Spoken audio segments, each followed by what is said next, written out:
you're doing well. Welcome to Sync with Pync's premiere episode. Meet Jaiden John, a globally accredited MIT cancer researcher. Jaiden's a 15-year-old machine learning developer from Kerala, India. His research project is on cancer detection using AI. In this conversation, we will hear more about the work Jaiden is doing and how technologies like AI are helping the world today. So Jaiden, what have you been up to? It's like 1 in the morning there. Yeah, I stay up a bit sometimes to work with my friends at different time zones. Yeah, I mean, I definitely wouldn't be able to stay up that late myself at night. I'm just not built for that. But tell us a little bit about yourself and how you got interested in the fields of AI and medicine. So yeah, I was interested in Mhm. in computers in general, like Yeah, from a young age, definitely. because my grandfather would bring his laptop from his office. Like he had a laptop, and that was the only laptop that was available in my house. So in sometimes in weekends he would bring that laptop and let me use it. So like as a kid, like using the simple softwares like Word and the Excel was really fascinating for me. So then I wanted to know more about it, how the programs work. So that's how I started to learn programming and later got interested in fields like AI. And now I'm mainly into AI. I'm an AI developer. I mean, still learning and exploring the field. It's a huge field. I'm still learning, and yeah, that's what I'm doing now. And medicine, I have no relation with medicine. I'm not trained in medicine or any field like medicine, oncology and stuff. I just have like very little knowledge about that I gained while doing this project like cancer detection using AI. So in this podcast, like we will be mainly talking about the work that I'm doing and the research project and how AI is helping it, how the technology is helping it from the technology standpoint, not from a medical standpoint. That being said, due to the lockdown and the coronavirus pandemic, how has it impacted your overall research and other works? Yeah, yeah. So I mean, I do most of my work online, through virtual calls, Skype calls, Zoom calls, and stuff. I used to like do this before a long time, so I'm like Oh. used to this. This is the normal for me, so it Okay. isn't. It's Got not a it. big deal for me. Got it. Side, many of my friends from different countries. They are. I mean, yeah, it's kind of a bad situation. I'm not able to work with some of them. But the thing is, like, I'm used to this video calling and the online learning thing. So the learning thing and everything was really fine for me. Yeah. Still able to learn a lot of new things. Still able to do my courses. Still able to do my projects. Yeah, definitely. Yeah, so Jaden, the work that you've been doing is amazing, and but AI is, we've all heard that term and we've all come across it at some point in our Mm-hmm. lives, but I don't think all of us know exactly what AI is, like the meaning behind it and the applications of it. So can you just give us a little deep dive and explain what AI really truly is to us and Yeah. the members? Yeah, sure, totally. Yeah. So I'm sure like everyone have heard about AI, everyone because it's now the buzzword these days. It's everywhere. So yeah, I'll just try to give some examples of AI that you may be using it in your daily life, but that you may not be aware of. So I'll just give a few examples so you can understand what the technology is and how it works. So if you look there's a lot of applications for AI actually, yeah, in all and many interest areas. For one example would be one of the simplest and earliest uses of AI would be spam detection in an email. So like when you send an email to a person, sometime ends up in the spam folder, even if it's not a spam email. So the person is doing that, the thing is doing that is an AI system. So the AI system is actually looking for the words in the email, the title of the email, the subject of the email, and the from email ID to see whether that email or email ID is linked with any of the spams that's happening or any of the spam. So if you send an email like you have won $10,000 or something, probably it's going to end up in spam. So that's one of the like simplest uses of AI that's been around for a while. And one of the like a bit newer one would be like the face recognition features on your smartphone. So nowadays all the smartphones, most of the smartphones comes with this. You can just unlock it, the smartphone can recognize if this is the real user using this. So it does this by, so like if you may have seen like when you have using the smartphone the first time, um like you have to set up the thing called face ID. You have to set up the face in it. So you're taking a picture of your face, so you're scanning your entire face around it. So what's happening at that time is your phone is actually collecting data from you have the features of your the data of your face, the pictures, images of your face. And so this data will be used to train a machine learning model. So what really happening is, so we take the data. With a lot of data, we what we can do is to train a machine learning model. So training means just like training if I see someone and 3 or 4 times, I can understand who the person is. I can recognize the person in a later time. So just like that, the training part is really exciting. That's what's the most exciting thing in AI project. So we use this data to train a machine learning model. So if you ask me like how the training and everything work, I won't just I won't in this thing, in this podcast, I won't go too deep into it. But to give you just an idea of how it works, it's basically called an artificial neural network. So an artificial neural network is nothing but something that was inspired by it was kind of slightly inspired by the neurons in our brain, and that helps us to do different activities. So the neurons in our brains help us to do different activities. It's the same thing. That's the same thing what ANNs or artificial neural networks do. It was inspired from the brain. So if I give the data to the artificial neural network, and if I tell this person is A, or this person, I give that person the name, and I tell relate to this person, this is the machine can recognize which the person, because it have already learned. So it's a very neural network is a very exciting thing, one of the most exciting things in AI. So that's how basically AI works. Wow, that's amazing. So just to be Yeah. clear, this same technology that unlocks your phone is used in the healthcare industry? Yeah, definitely. Yeah, it's actually true. Yeah. Well, I mean, it's not the same exact technology. The algorithms and things we use is different. Like it depends on what type of data you're working with. If I'm working with a bit more complex data, I would use more complex algorithms. So, but yes, the underlying principles and everything is the same. So it's the same thing. It's the thing that the technology that unlocks your phone is kind of what powers the healthcare industry these days.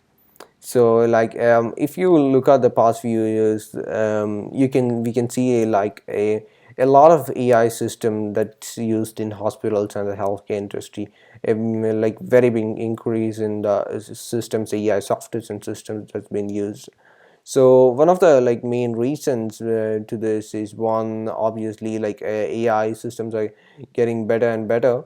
That's a thing. But one other main reason is also because AI systems need data to train. I mentioned AI systems need data to train.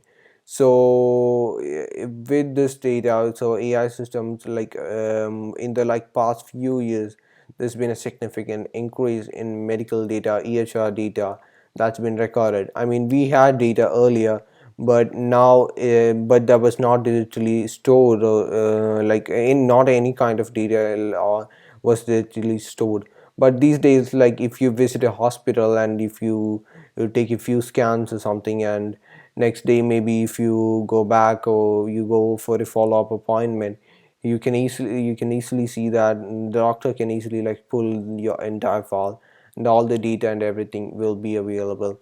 So it's all that this data is recorded. So the same data is helping AI developers, engineers, the AI engineers to create models, to create things that is going to help diagnose, to do analytics, etc. So if you even in the healthcare industry, there's different areas where AI is being used. So like for diagnosis, so one of the key areas is like diagnosis, yeah, to read X-ray scans, to read CT scans and PET scans, because as I mentioned, analyzing in scans and coming to a diagnosis the process is the same for every patient. So it's not something that requires high level of thinking or high level of supervision. So these things that it's a repetitive thing. So things that are that repeats, and the things that tasks that are repetitive, does not require high level of thinking. So the doctors can just focus on things like patient care and more things which require more human supervision. So, and the AI can actually help the doctors to read X-rays, to come with the diagnosis very quickly and easily, to read CT scans, and to look at patient data all the time, and to look at patient vitals and come up with the diagnosis and identify if there's a problem, if there's anything going to happen or not. So yeah, that it's really helping in the healthcare industry these days. So, do you think any concrete results from your research will actually come to fruition and take effects? Because I know a lot of research that you've been doing has been going on for a while, but what can we truly see out of it in the coming ages? Yeah, yeah, got it. Yeah, sure. So yeah, I won't say like my research would is like would like bring a different new kind of technology or something very new, or it's going to be like a big breakthrough research that's going to do something new. Yeah, what we are trying to, at least I'll be very happy if I can contribute something to the community, to the AI community. Like there's a lot of researchers out there working on the similar things. So contributing something to that community would means a lot for me. So as our group is really a small group and a small research group, so yeah, I'll just give you a brief about what we are doing in our project, and what's the technology that we use, and what's the AI algorithms that we use.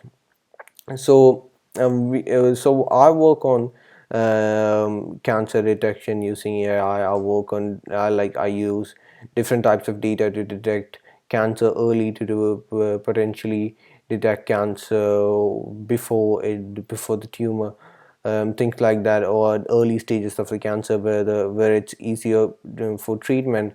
So we all know that if the cancer is detected early, it can really help in improving patient survival rate, and also it reduces many cost. The complexity of the treatment, and maybe in some cases, if early detection is possible, things treatment methods like chemotherapy is not required if we are able to detect it at early stages.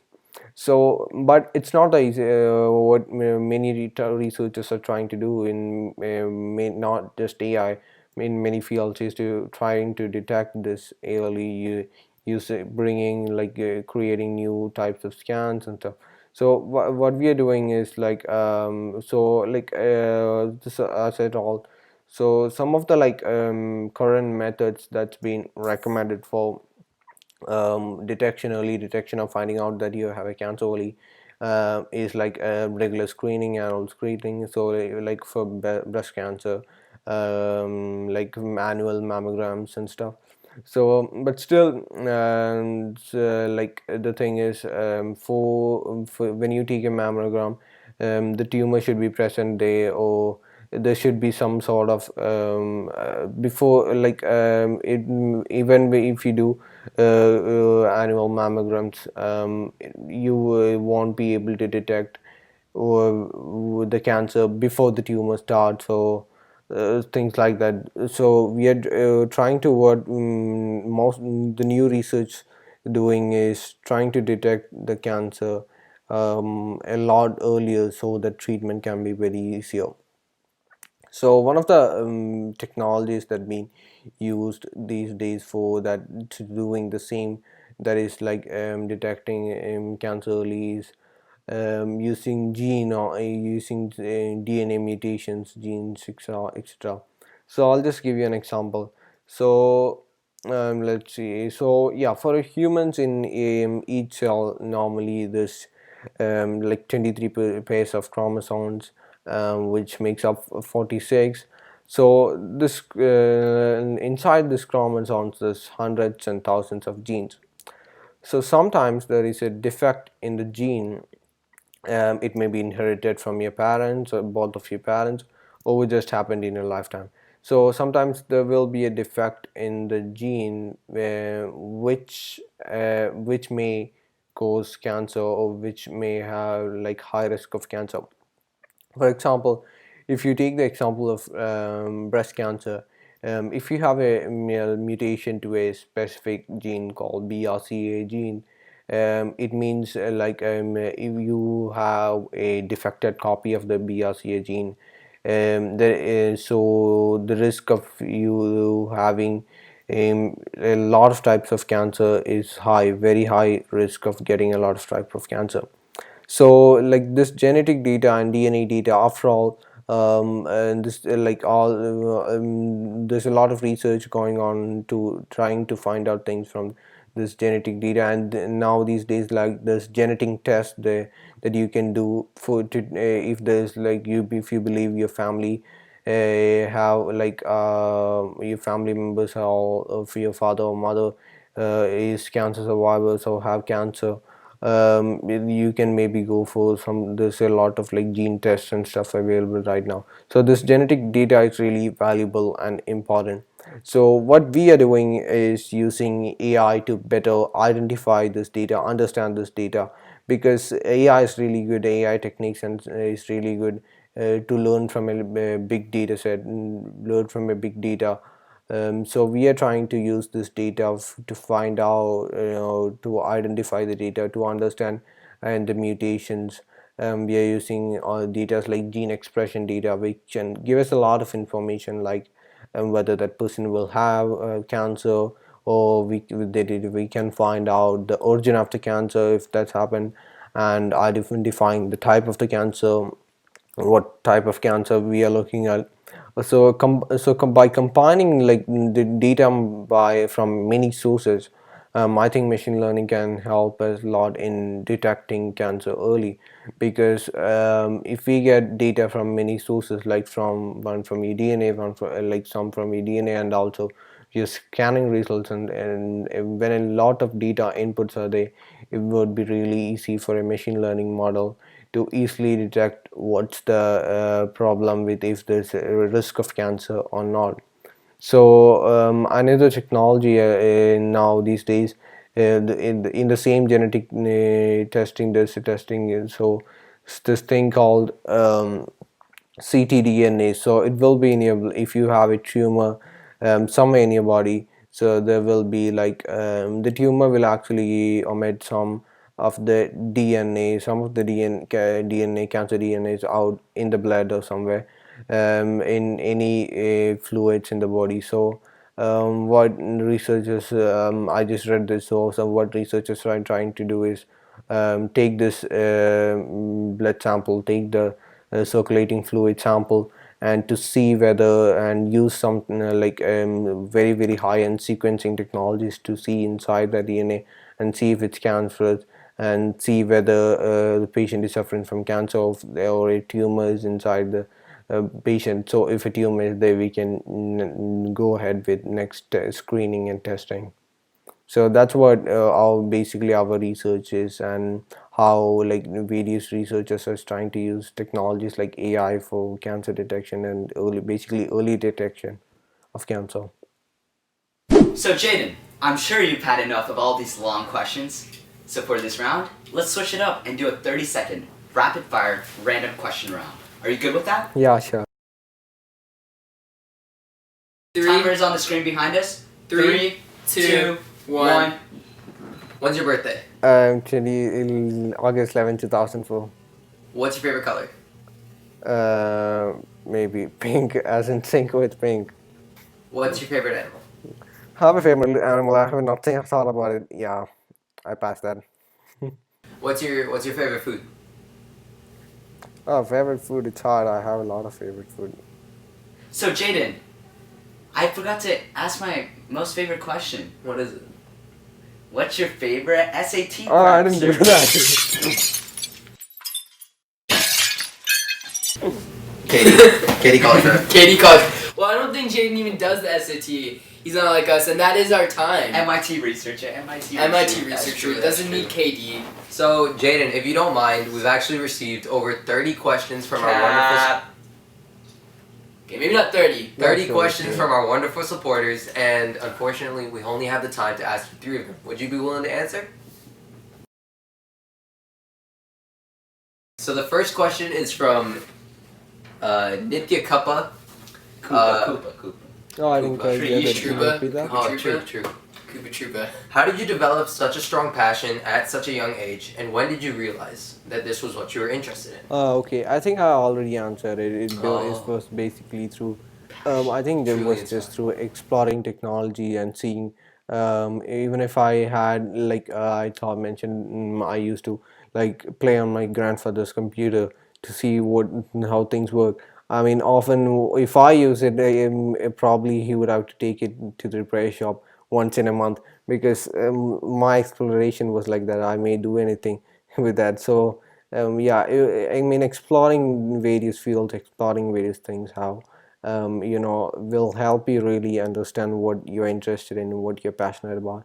I think without exploring, if you just go to a field, you may not even know what's happening in what your job is going to be. You may not even know what you're going to do there, but still you're there. So I think it's really important to see what you're doing, to think about what you're doing, to explore what you're doing, and possibly if you're able to try it out or get an experience of what you're doing early in your life, you would really understand. I mean, if the is this thing for me, and I is this and does this interest me, or does this, you can really understand if that suits you. You can really understand if that thing excites you. So I think it's really important to explore things, and that's basically how I came into AI. Yes. Well, Jaiden, this is another question from our Sync with Pink team member, and they're asking, less realistically, aside from the current methods, how would you approach the problem if current restrictions of AI weren't applicable? If, say, AI technology is available, say, 5 to 7 years in the future, are available now? Jaiden, I got this. Let me answer this question. Shri, next question. All right, next question. Yeah, Let's yeah. move on to the next I question, don't- guys. that Alright, case it our doesn't final make sense. question Yeah, is from sure. Sumina Karnala. Do you have Okay, keep going. do you have any suggestions on what people can do individually to raise awareness about these issues? So yeah, I think also awareness is also really important. So what Sync with Pink and many other organizations out there is doing is trying basically trying to fundraise and also raise awareness by doing podcasts like this. By doing so, if you're interested, work with organizations like this. There's a lot of organizations out there that's helping people, helping researchers. There's a lot of communities out there that's funding research projects. I have received funding from many of the organizations like that in the US.